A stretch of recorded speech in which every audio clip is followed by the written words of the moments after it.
Sara, você sabia que existe um artigo científico de 2014 que literalmente mudou a forma como as máquinas traduzem idiomas e, sem exagero, pavimentou o caminho para o chat GPT que usamos hoje? Alex, isso é uma afirmação bem ousada. Você está falando sério? O único artigo teve tanto impacto assim? Completamente sério, Sara.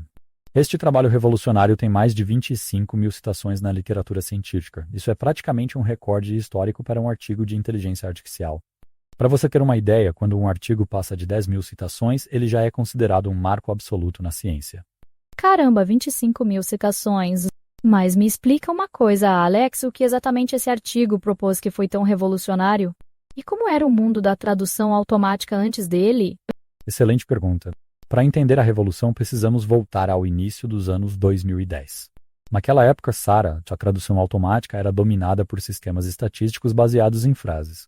Imagina um quebra-cabeças gigantesco, onde você tem milhões de pequenos pedaços de frases em dois idiomas e tenta encaixá-los usando probabilidades matemáticas. Tipo o Google Tradutor antigo, que às vezes saía umas traduções bem esquisitas? Exato. Esses sistemas precisavam de pipelines complexíssimos. Primeiro você alinhava palavras, depois extraía frases, calculava probabilidades, aplicava modelos de linguagem separados. Era como ter uma fábrica com 15 estações diferentes, cada uma com seus próprios problemas. E o pior, eles não conseguiam capturar o contexto de longo alcance. Se uma palavra no início da frase influenciava o significado no final, o sistema simplesmente não conseguia conectar essas informações. Então chegaram as redes neurais para tradução, certo? Mas me fala qual era o problema inicial que este artigo específico resolveu. Perfeito, Sara. As primeiras redes neurais para tradução, que surgiram por volta de 2013, eram baseadas numa arquitetura chamada codificador-decodificador. O conceito era elegante: você tem uma rede neural que lê a frase inteira no idioma original e a comprime numa representação matemática de tamanho fixo, um vetor. Depois, uma segunda rede neural descompacta esse vetor e gera a tradução palavra por palavra. Parece inteligente. Qual era o problema então? O gargalo estava exatamente nesse vetor de tamanho fixo.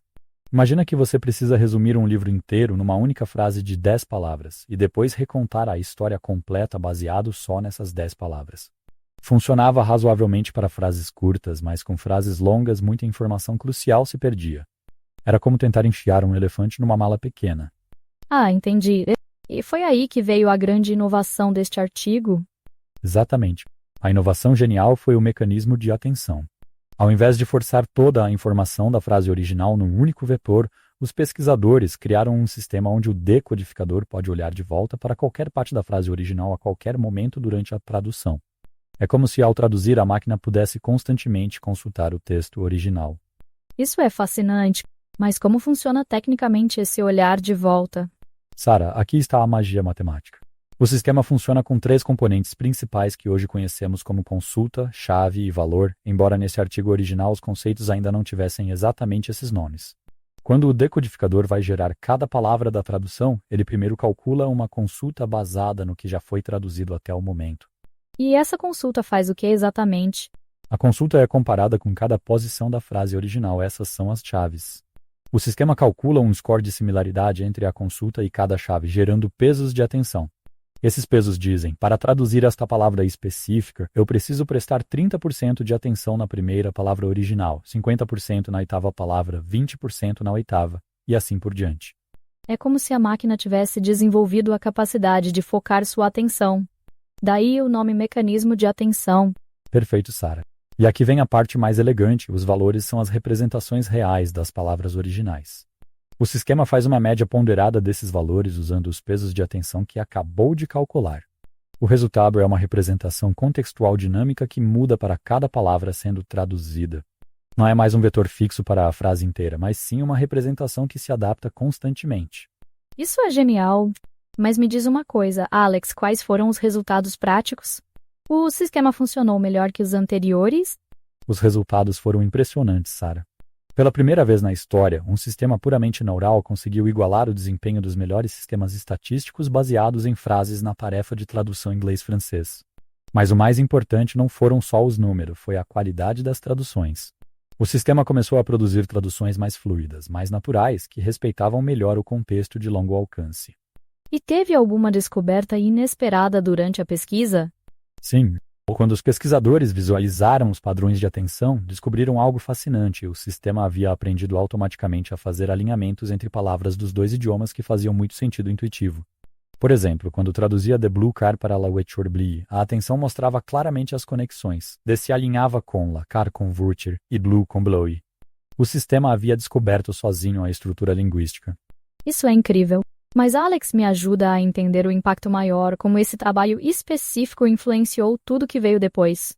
Sara, este artigo foi literalmente a pedra fundamental da revolução atual da IA. O mecanismo de atenção que eles inventaram se tornou o coração dos Transformers, que por sua vez são a base do GPT, BERT, ChatGPT e PracticChatGPT e praticamente todos os grandes modelos de linguagem que usamos hoje. Sem este trabalho não teríamos a explosão da IA generativa que estamos vivendo. Quer dizer que quando eu uso o ChatGPT para escrever um e-mail, estou usando uma tecnologia que nasceu deste artigo de tradução. Exato. O mecanismo de atenção se mostrou tão poderoso que transcendeu completamente a tradução automática. Ele revolucionou o processamento de linguagem natural como um todo, visão computacional, até mesmo outras áreas como bioinformática. A ideia central, permitir que modelos neurais focalizem dinamicamente sua atenção em diferentes partes da entrada, se tornou universal. E o que mais me impressiona é que isso aconteceu há apenas 10 anos, né? Em 2014, quem poderia imaginar que estaríamos conversando com IAs como se fossem pessoas? É impressionante mesmo, Sara. Este artigo provou que às vezes uma única ideia elegante pode mudar tudo. Os pesquisadores não estavam tentando criar o ChatGPT, eles só queriam resolver um problema específico de tradução. Mas ao criar o mecanismo de atenção, eles desbloquearam uma capacidade fundamental, permitir que máquinas processem sequências longas de informação mantendo o contexto. E qual é a lição que fica para pesquisadores e entusiastas de IA hoje? A grande lição é que inovação muitas vezes vem de identificar e resolver elegantemente um gargalo específico. Os autores deste trabalho não inventaram uma tecnologia completamente nova. Eles pegaram redes neurais existentes e adicionaram uma ideia simples, mas poderosa, deixaram o modelo olhar para trás. Essa simplicidade conceitual combinada com rigor matemático criou uma das inovações mais impactantes da história da IA. É fascinante pensar que estamos vivendo as consequências diretas de uma ideia que nasceu de um problema aparentemente simples de tradução. Alex, muito obrigada por essa explicação incrível. Para quem está nos ouvindo, espero que tenham entendido como a ciência funciona de forma incremental, mas às vezes dá saltos gigantescos que mudam tudo. Obrigado, Sara.